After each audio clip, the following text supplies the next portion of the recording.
जिसने भी लिखा है ना, बड़ा ही खूब लिखा है कि व्यर्थ की चिंता और भय एक रोग की तरह है जो धीरे धीरे आपको खोखला कर देती है और फिर आखिर में आपको पूरी तरह से बर्बाद कर देती है।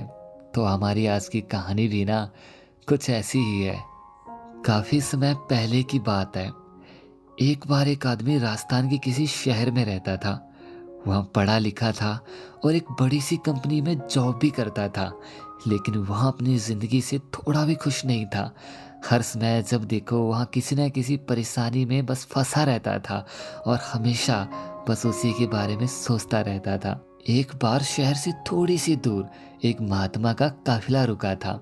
शहर में चारों ओर बस उन्हीं की चर्चा थी। बहुत सारे लोग अपनी समस्या लेकर उनके पास पहुंचने लगे। जब उस आदमी को उस बारे में पता चला तो वहां भी महात्मा के दर्शन करने के लिए चल पड़ा और फिर छुट्टी के दिन वह सुबह सुबह महात्मा के पास पहुंच गया। वहां पर सैकड़ों लोगों की भीड़ जुटी हुई थी। काफी ज्यादा इंतजार के बाद उसका नंबर आया। फिर वह बाबा से बोला, बाबा, मैं ना अपने जीवन से बहुत ज्यादा दुखी हूँ। हर समय मुझे बस समस्याएं घेरे रहती है। कभी ऑफिस की टेंशन, कभी घर में लड़ाई झगड़े। मैं बस हर समय समस्याओं से घिरा रहता हूँ। बाबा, कृपया करके आप ऐसा कोई उपाय बताइए कि मेरे जीवन की सारी समस्या खत्म हो जाए और फिर मैं चैन से जी सकूं। उस व्यक्ति की ऐसी बातें सुनकर बाबा मुस्कुराए और बोले, बेटा, आज ना बहुत ज्यादा देर हो गई है। मैं तुम्हारे सभी प्रश्नों का उत्तर कल सुबह दूंगा, लेकिन क्या तुम मेरे एक छोटा सा काम कर सकते हो? बाबा की ऐसी बातें सुनकर वह आदमी बड़े प्यार से बोला, हाँ बाबा, मैं आपका कोई भी काम कर सकता हूँ। फिर बाबा बोले, देखो बेटा, हमारे काफिले में 100 ऊँट है और उनकी देखभाल करने वाला व्यक्ति बीमार पड़ गया है। मैं चाहता हूँ कि तुम आज की रात इन सभी ऊँटों का ध्यान रखो और जब 100 के 100 ऊँट बैठ जाए तब तुम भी सो जाना। ऐसा कहते कहते महात्मा अपने तंबू पर वापस चले गए। फिर अगली सुबह वह महात्मा उस व्यक्ति से मिले और पूछा, कहो बेटा, नींद अच्छी आई?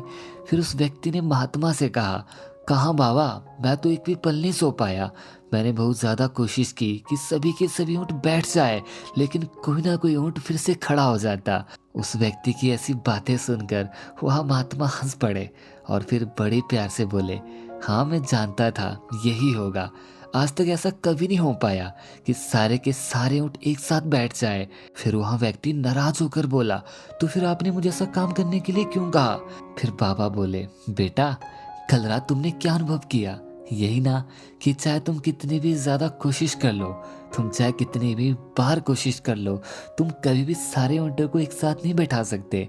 एक को बैठाओगे तो कोई ना कोई दूसरा फिर से खड़ा हो जाएगा। ठीक इसी तरह तुम एक समस्या का समाधान करोगे तो तुम्हारे आगे फिर से एक और समस्या खड़ी हो जाएगी।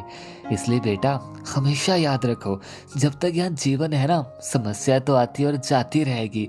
कोई भी व्यक्ति इन समस्याओं से कभी भी नहीं बच सकता। बाबा की ऐसी बातें सुनकर वह व्यक्ति फिर से बोला, तो बाबा, हमें क्या करना चाहिए? फिर बाबा बोले, बेटा, तुम समस्या होने के बावजूद भी ना बस आनंद लेने की कला सीख लो।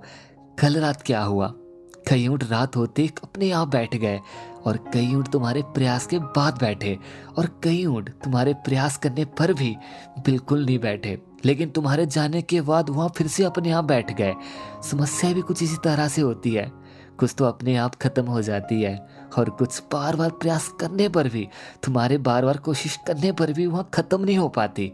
इसलिए बेटा, तुम ऐसी समस्या को ना समय पर ही छोड़ दो। जब उचित समय आएगा ना तो वह सारी की सारी समस्याएं अपना रास्ता खुद बना लेगी और एक पल ऐसा भी आएगा जब वह सारी की सारी समस्याएं अपने आप ही खत्म हो जाएगी। इसलिए तुम उन सारी की सारी समस्या को एक तरफ रखो और अपने इस प्यारे से जीवन का आनंद लो। तो मैं आप सभी से उम्मीद करता हूँ कि आपको यह छोटी सी कहानी ज़रूर पसंद आई हो। अगर आपको यह छोटी सी कहानी पसंद आई हो ना, तो उस वीडियो को एक लाइक तो ज़रूर बनता है। और हाँ, अगर आपको ऐसी वीडियो और भी चाहिए तो आप ना मेरे चैनल को सब्सक्राइब भी कर सकते हो नए वीडियो पाने के लिए।